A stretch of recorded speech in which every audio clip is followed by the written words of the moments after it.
all of these reports are more or less identical in their confirmation that Israel used phosphorus against civilian targets, that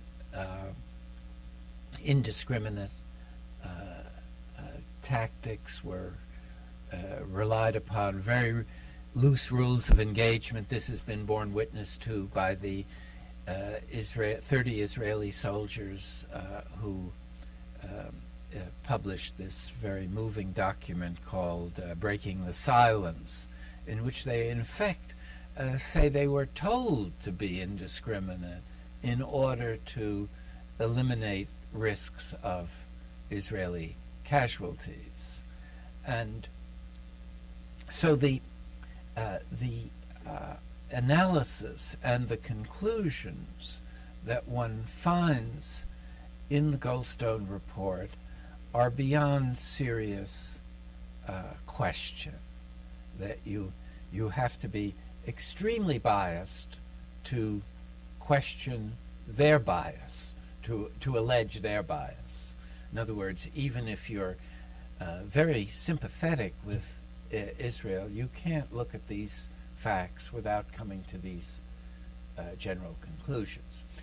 And as I say, the threatening aspect from Israel's point of view is to give credibility to those who've been alleging war crimes in a variety of contexts. And this in turn creates a foundation for the expanding campaign of boycott, divestment, and sanctions.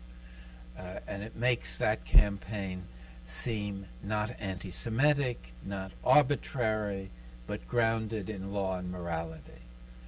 And that campaign had been growing very rapidly ever since the Lebanon War of 2006 around the world. You may not know it in North America, but in most other parts of the world, there are boycotts of cultural and athletic events where Israel is supposed to participate. There are academic boycotts. There have been efforts in Sweden and France to successful efforts to discourage investment contracts with Israel, including quite large ones. Labor unions have refused to unload cargo from Israel or to load cargo destined for Israel. There's a lot of very effective civil society initiatives around the world.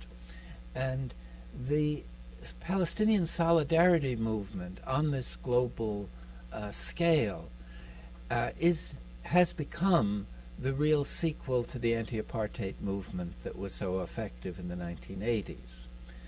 And I think, and I've been trying to express this in a variety of ways, that one must understand that there is a second war, the non-military war, what I call the legitimacy war, which is being waged around the world.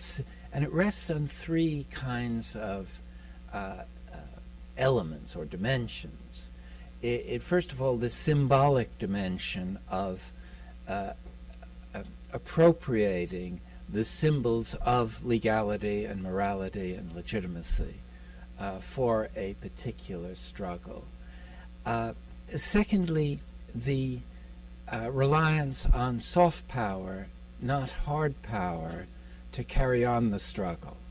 In other words, boycotts and divestment, things that are coercive in a way, but don't rely on violence. So it's a kind of nonviolent, coercive, soft power approach. And finally, on the use of low technology violence to a partial extent. And this is, I don't think this is characteristic of the anti-apartheid struggle or necessarily the Palestinian solidarity movement, although of course there has been Palestinian low technology violence. But what it does draw attention to is the connection between this sort of legitimacy war and the decolonization movement that was such an important historical transformation in the last half of the 20th century, where again it was a series of struggles in which the low technology side, which had appropriated the symbols of legitimacy and had some soft power support, prevailed. See, and one of the interesting elements in all this kind of understanding is the tendency of people throughout the world, and particularly policymakers and leaders, to exaggerate the capacity of hard power to shape political outcomes. And if you look back at the most important conflicts of the last 75 years, you will see that hard power superiority has rarely shaped the outcome. It's not that it never works, but it rarely works. And I sometimes have used the example of Vietnam, where the United States won every battle and lost the war, where it had complete military dominance, and yet lost the war because it lost the legitimacy war. It lost the legitimacy war in the sense that it couldn't command popular support. The Vietnamese, next to the South Africans, were extremely skillful in mobilizing popular support throughout the world for their struggle. And so so one of the important things at this stage is to understand the potency of legitimacy wars. That legitimacy wars, they don't always succeed. Tibet is a good example where a legitimacy war is failing because it hasn't been able to create a political climate that would transform the relation of forces. But by and large, the recent history suggests that hard power is good for destroying and oppressing, but it's not good for shaping political solutions to conflicts. And that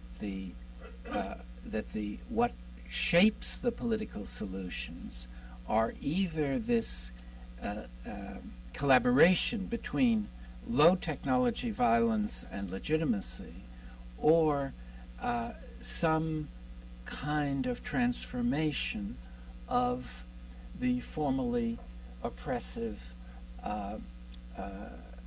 elite that controlled the political space, the South African example. Another model is the Good Friday solution of Northern Ireland, where the British side and the Northern Irish side finally decided to treat the IRA not as a terrorist organization, but as a political actor, and that made it possible to reach a compromise and an accommodation. So there are the two models that I think are very relevant, the Northern Ireland model and the South African model, to understanding the prospects, seemingly remote at this point, but the only, I think, real prospects for finding any kind of peaceful, sustainable peaceful solution to this conflict that has so deeply tormented the Palestinian people and the Israelis as well.